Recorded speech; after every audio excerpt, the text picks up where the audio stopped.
Hello, I'm Jack Kaiser with Chippewa Valley Progressive Voices. I'm here today with Nancy Coffey, the UW Extension Nutrition Coordinator for Eau Claire County. We're here to discuss poverty, how it's defined, and its prevalence in Eau Claire County. Good morning, Nancy. Good morning. What is poverty and how is it defined? We have a lot of questions about poverty, and the federal government defines it as having minimum resources for families to have an adequate standard of living to meet their basic needs. It does vary by the number of household members and the age of those members. And what is the intent of setting this? Why would the federal government set these standards? Well, it was started in the 1960s when at 3 times the cost of a family's basic food needs. The reason it was done that way was at that time, a typical family spent about 1/3 of their budget on food. And we wanted to know if people had enough to be able to get those basic needs that they wanted. That's why it was started in the 60s. How has the federal government over the last 50 years used these statistical definitions? Basically, they're used to see if people are eligible for community and federal assistance. Have they been adjusted from time to time? They're adjusted annually for inflation. And what is the poverty line right now for a family for four in the 48 states, save Alaska and Hawaii? So pre-tax income, it is $24,500 for a family of 4 currently this year. Okay. Is there another category called near poor or near poverty? That's a definition that is used often for community assistance. So we know that lots of times people still need help even though they are above the federal poverty line. And so near poor means that they make up to almost twice as much. Usually the guideline is 185% to 200% of poverty, and we classify that as near poor, and they would still then be able to access some community assistance. And typically on community programs for the near poor, do the benefits diminish on a sliding scale as the increases? Almost always. What are the rates of poverty and near poverty in Eau Claire County? Well, they've changed. From 2008 to 2012, in that span of time, they estimate the amount because it's done every 10 years because of the census. We actually have those long forms where we get all that information about poverty and more detailed from people. But that estimate showed that from 2008 to 2012, 15.7% of our Eau Claire County residents lived below the poverty rate.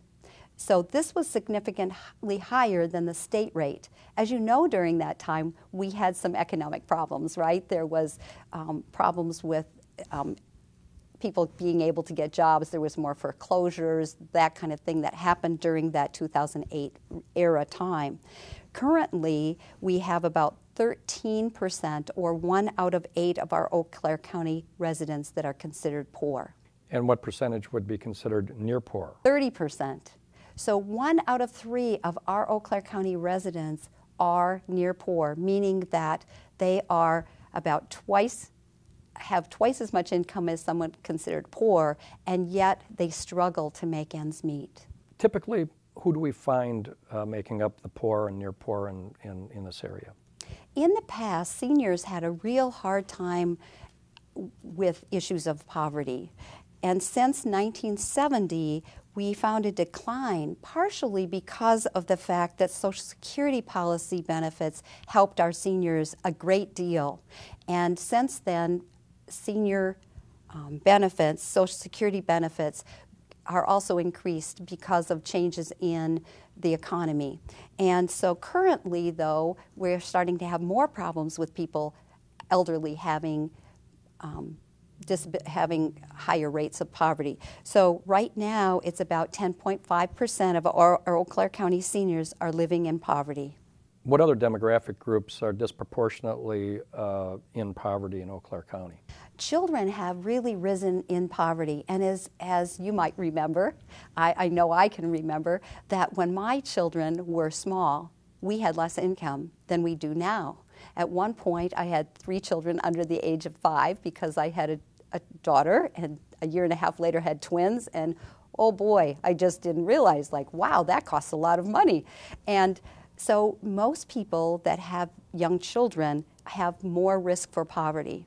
And right now we have about 11.2% of our Eau Claire County children living in poverty. Does poverty hit certain demographic groups based on education, gender, minority status harder than others?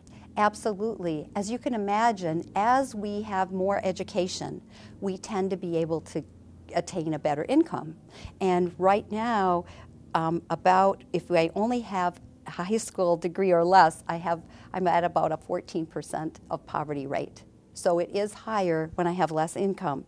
Also, if I'm a single mom, moms tend to make less money than dads do in Eau Claire County and in many counties, and many states in the United States. So as a single mom, if I have a child, I am at, right now, 34% of them are living in poverty. So 34% of female headed families are in poverty in Eau Claire County? Right. So if we went by near poor, we would probably double that. So if I'm a single mom and I have a child, my risk is extremely high that I am going to be living in poverty. What causes poverty? Poverty is mostly caused because of lack of income.